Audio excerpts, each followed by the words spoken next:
오늘의 말씀은 사무엘하 24장 1절부터 14절 말씀입니다.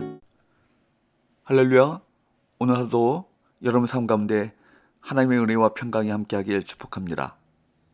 사무엘서의 마지막 24장은 다윗의 범죄와 회개 이야기입니다.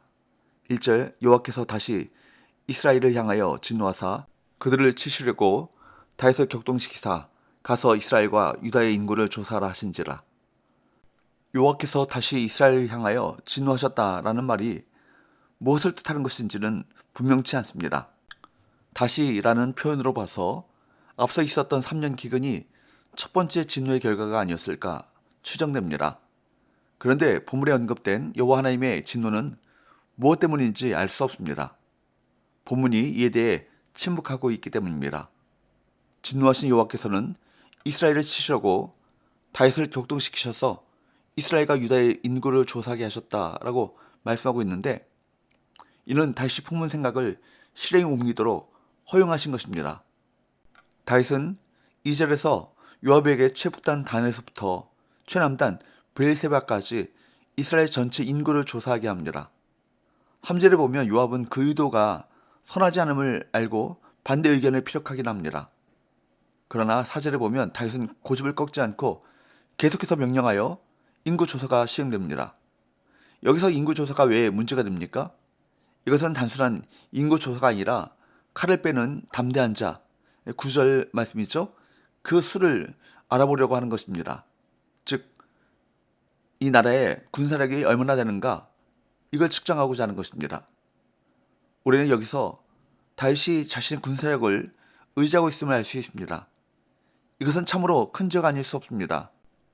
다윗이 처음 기름 부음 받은 것부터 왕이 되어 부강한 나라를 이루기까지 모든 것을 하나님께서 하셨습니다. 그런데 이제 와서 어찌 자신의 군사력을 확인하고 그 군사력으로 나라가 유지되고 보존되는 것처럼 생각할 수 있습니까? 다윗의 모습에서 우리의 악함과 교만과 어리석음을 보게 됩니다. 인구 조사를 하려는 다윗을 아무도 막을 수 없었습니다. 군사령관 요압의 만류에도 다윗은 끝까지 교만한 마음으로 인구 조사를 밀어붙입니다. 그러던 다윗이 갑자기 돌아섭니다. 10절에 보면 인구 조사가 끝난 후 다윗은 이 일이 큰 죄의 임을 깨닫고 자책하기 시작합니다. 무슨 일이 일어난 것입니까? 그저 하나님의 은혜라고만 말할 수 있습니다. 다윗은 하나님보다 사람을 의지하는 큰 죄를 범했고 이것이 너무나도 어리석은 행동임을 분명히 알았습니다. 다윗은 회개하고 하나님께 용서를 구합니다. 우리에게도 종종 이런 일이 일어납니다. 우리의 죄를 보게 하시고 그 죄로 슬퍼하게 하시며 회개하게 하십니다. 여러분, 무슨 죄가 생각납니까? 하나님께서 어떤 모습을 보여주십니까? 회개하십시오. 돌아서십시오. 그것이 은혜입니다. 11절에서 13절 말씀에 보면 하나님께서는 갓을 통해 다윗에게 징계 3가지를 보이시며 그중 한 가지를 택하라고 말씀하셨습니다. 그런데 이 3가지 선택지 중에 어느 것도 가볍지 않았습니다. 7년 기근은 너무나도 길고 고통스러운 재앙이었기 때문에 석 달을 대적에게 쫓기는 것과 3일의 전염병 중에서 선택해야 했습니다. 이때 다윗은 3일의 전염병을 선택합니다. 14절 다윗이 갓에게 이르되 내가 고통 중에 있도다. 청하건대 여호와께서는 긍휼이 크시니 우리가 여호와의 손에 빠지고 내가 사람의 손에 빠지지 아니하기를 원하노라 하는지라. 다윗은 여호와의 손에 빠지기를 원한다고 했는데 이것은 하나님이 다윗으로 하여금 그분의 긍휼을 바라보도록 하신 것입니다. 사랑하는 여러분, 여호와께 속한 전쟁은 수의 싸움이 아닙니다. 중요한 것은 전쟁의 배후입니다. 다윗은 오래전에 이미 하나님의 능력을 체험했습니다. 다윗은 시편 20편 7절에서 이렇게 고백하죠. 어떤 사람은 병거, 어떤 사람은 말에 의지하나 우리는 여호와 우리 하나님의 이름을 자랑하리로다. 얼마나 멋진 고백입니까? 전쟁이 하나님께 속한 것이라면 우리가 할 일은 하나밖에 없습니다. 눈에 보이는 군사력이 아니라 하나님을 더 의지하면 되는 것입니다.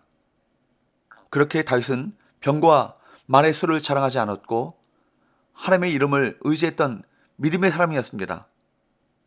그런데 그렇게 믿음으로 하나님을 의지했던 다윗이 변했습니다. 인간은 교만해지는 순간 하나님을 의지하지 않습니다. 인간의 추락은 자신의 힘을 의지할 때 일어나는 것입니다. 인간은 실패로 망하지 않고 이상하게도 성공으로 망합니다. 하나님보다 자신이 가진 것을 더 의지하고 그것을 자랑하기 때문입니다. 결국 다윗은 넘어서는 안 될 선인 인구조사를 통해 자신이 가진 것을 의지하려 했습니다. 왕이 인구조사를 실시하는 이유는 부국 강병을 이루기 위한 것입니다.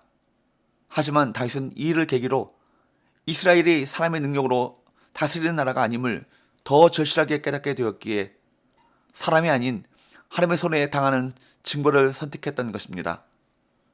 비록 어리석은 선택으로 나라의 재앙을 몰고 오긴 했지만 다윗은 이를 계기로 하나님을 더욱더 온전히 의지해야 함을 더 깊이 깨달았습니다.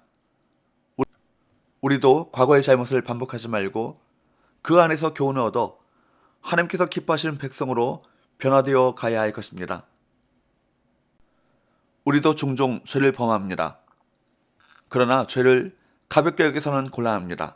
왜냐하면 하나님께서는 죄를 혐오하시고 범죄에 대해 진노하시기 때문입니다. 하나님은 아버지시고 성도는 그분의 자녀입니다.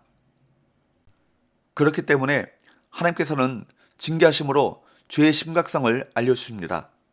하지만 하나님은 우리가 징계받을 때 하나님께 긍휼을 구하길 원하십니다. 하나님은 우리의 자유로우신 아버지시기 때문입니다. 하나님의 은혜는 죄악 중에도 나타나고 하나님의 긍휼은 징계 중에도 부어집니다. 이것이 모든 것을 선으로 바꾸시는 하나님 아버지의 마음입니다. 오직 하나님만을 의지하십시오. 기도합시다. 하나님 아버지, 하나님만이 나의 삶의 힘, 나의 삶의 지혜, 나의 삶의 소망, 나의 삶의 능력이심을 인정하는 태도를 잊지 않게 하여 주옵소서. 주만 바라보고 겸손히 주님만 의지하며 살아가게 하시고 죄를 지었을 때 속히 돌이킬 수 있는 마음을 주옵소서. 예수님의 이름으로 기도합나이다. 아멘.